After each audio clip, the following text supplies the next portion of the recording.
அன்பானவர்களே, அன்பு வணக்கங்கள்.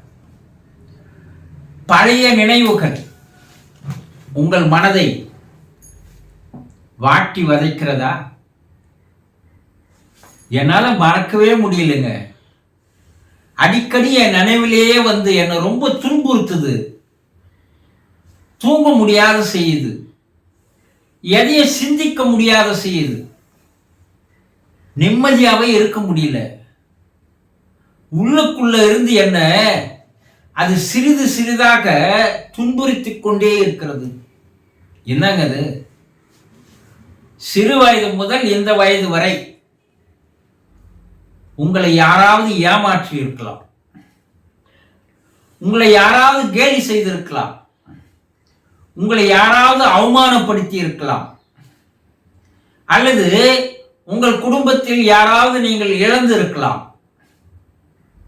இப்படி பல்வேறு விதமான மனம் தாங்கிக் கொள்ள முடியாத, மனம் பெரிதும் பாதிக்கப்படுகின்ற நிகழ்ச்சிகள் உங்களுக்கு நடந்திருக்கும் இல்லையா? இதை கடந்த கால கசப்பான நினைவுகள்னு சொல்லலாம். ஆனா உங்க வாழ்க்கையில நல்ல நிகழ்வுகளும் நடந்திருக்குது. சந்தோஷமான தருணங்கள், மகிழ்ச்சியான தருணங்கள், ஆனந்தமான நிகழ்ச்சிகள் எல்லாம் கூட நடந்திருக்குது. ஆனா நீங்க கொஞ்சம் சிந்திச்சு பாருங்க. அதை பத்தி நீங்க அடிக்கடி நினைச்சு பார்த்து மறுபடியும் சந்தோஷப்படுறீங்களா? கிடையவே கிடையாது. ஏன்? நம் மனம் பாதிக்கப்பட்ட, மனம் அதிகமாக கலங்கி போகின்ற நிகழ்வுகள் மட்டும் நாம் அடிக்கடி நினைத்து நினைத்து பார்க்கிறோம்.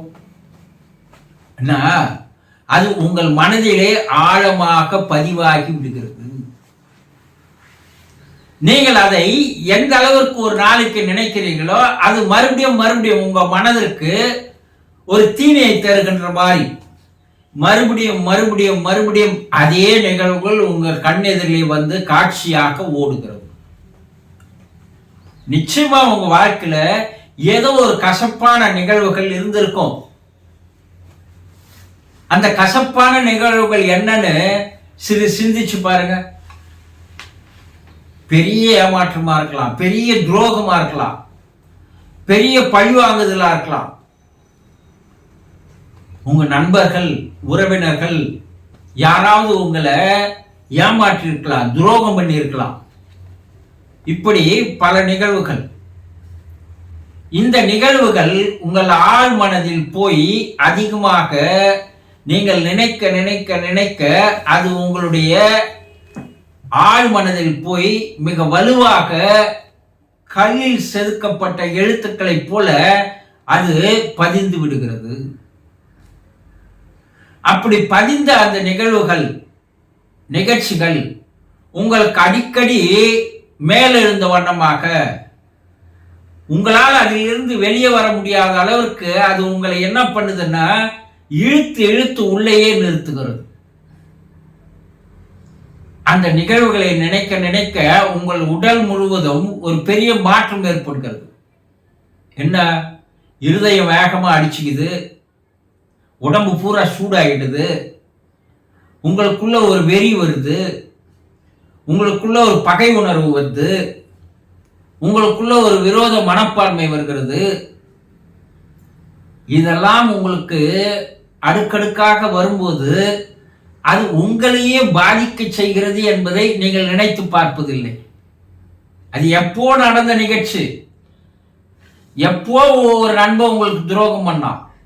எப்போ உங்களுடைய உறவினர் உங்களுக்கு துரோகம் பண்ணாங்க, ஏமாத்தினாங்க? அது நடந்து பல ஆண்டுகள் ஆகிவிட்டது.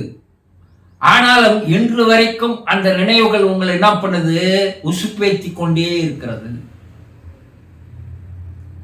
இதனால் உங்களுடைய உடலும் மனமும் தான் பாதிக்கப்படுகிறது தவிர 15-20 வருஷத்துக்கு முன்னாடி உங்களுக்கு துரோகம் பண்ணவன் அவன் நல்லா தான் இருப்பான், எங்கேயோ இருப்பான். உங்கள் வீட்டில் நடந்த ஏதோ ஒரு துக்ககரமான நிகழ்ச்சியை உங்களால் மறக்க முடியல. அது நடந்து 20 வருஷம் ஆயிடுச்சு. ஆனா இப்போ அந்த துக்ககரமான நிகழ்ச்சிகளை நீங்கள் நினைத்து பார்க்கிறீர்கள். அப்போ உங்களுக்குள்ளேயே அந்த நினைவுகள் அது எப்படி சொல்லணும்னா ஒரு எலும்பை நாய் கடிக்கிறது, அந்த எலும்பு நாய் வாயை குத்தி அதிலிருந்து நாய் வாயிலிருந்து ரத்தம் வருகிறது. ஆனா அந்த நாய் என்ன நினைக்குது, அந்த எலும்பிலிருந்து அந்த ரத்தம் வருவது போல நினைத்துக் கொண்டு அதை சுவைத்துக் கொண்டு மறுபடியும் கடிக்கிறது. தன் உடல் பாதிக்கப்படுகிறது, தன்னுடைய வாயிலிருந்து தான் ரத்தம் வருகிறது என்று தெரிந்து கொள்ளாமல் அது சுவையாக இருக்கிறது என்பது போல நீங்க என்ன நினைக்கிறீங்க, எப்போ நடந்த நிகழ்வுகளை நிகழ்ச்சிகளை அதனால ஒரு சந்தோஷம் கிடைக்குதா அப்படின்னா இல்ல. ஆனா அதை நினைச்சு பார்க்கறீங்க. அப்ப அதனால் உங்களுடைய உடல் மனம் எல்லாம் பாதிக்கப்படுகிறது.